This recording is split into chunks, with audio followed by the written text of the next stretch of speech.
48 দিন পার হয়ে গেলেও কোথায় শেখ শাহজাহান? বারবার সেই প্রশ্নই উঠছে, কারণ এখনও অধরা রয়েছেন তিনি। এবং এই পরিস্থিতিতে এবার শেখ শাহজাহানকে তলবের ভাবনা আদালতের।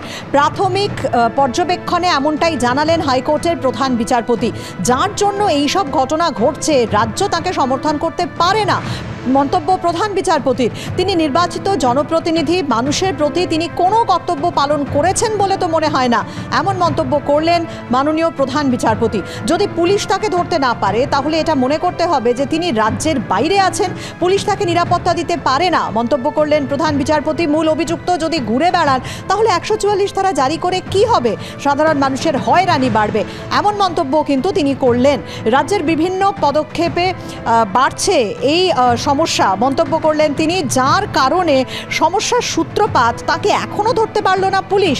তিনি পালিয়ে বেড়াচ্ছেন, আমি বিস্মিত, এমন কথা বলেন মাননীয় প্রধান বিচারপতি। আজ সন্দেশখালী নিয়ে জনস্বার্থ মামলা শুনানি রয়েছে হাইকোর্টে।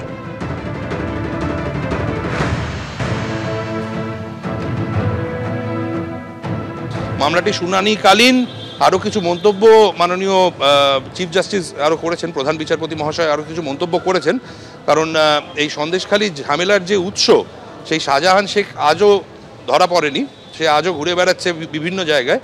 অ্যান্ড রাজ্য সরকার তো অনেক জায়গায় রিড্রেসাল মেকানিজম, মানে যে ত্রুটি হয়েছে বা যেগুলো মানুষের গ্রিভান্স, সেগুলোকে ঠিক করার জন্যে পদক্ষেপ নিচ্ছে। তার মানে রাজ্য একদিক দিয়ে অ্যাডমিট করে নিচ্ছে যে অন্যায়গুলো হয়েছে, তাই জন্য এই অন্যায়টাকে এখন আন্ডু করার চেষ্টা করছে।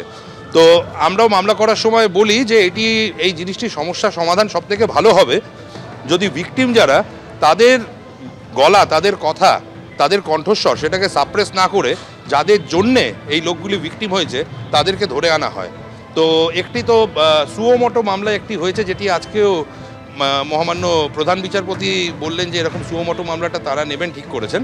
তো আমি তখন মামলার প্রসঙ্গেই বলেছিলাম যে আমার মনে হয় যে আদালত সবথেকে ভালো করবে যদি রাজ্য সরকারকে নির্দেশ দেয় যে শাহজাহান শেখকে আদালতের সামনে এই যখন স্বতঃপ্রণোদিত মামলা যখন শুনানি হবে যদি প্রডিউস করা হয়। তো দেখা যাক, সেটিও সোমবার সেদিন করেছেন হচ্ছে সে মামলাটি শুনবেন আর কি। শেখ শাহজাহান মূল অভিযুক্ত, প্রধান বিচারপতির অবজারভেশন শুনেছি। নিশ্চিতভাবে কোর্ট কিছু করতে পারেন, প্রশাসনও নিশ্চয়ই ধরার চেষ্টা করছেন।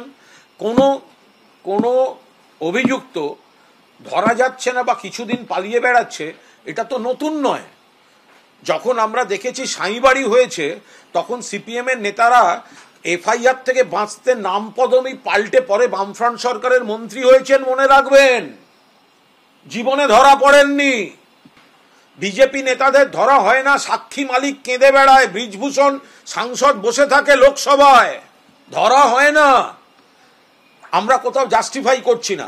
শাহজাহান পুলিশ খোঁজার চেষ্টা করছে, কোর্ট যা করছে, কিন্তু তার মানে এই নয় যে সেটাকে ধরে গোটা এলাকাটা সম্পর্কে একটা মিথ্যা বা কুৎসা চলবে।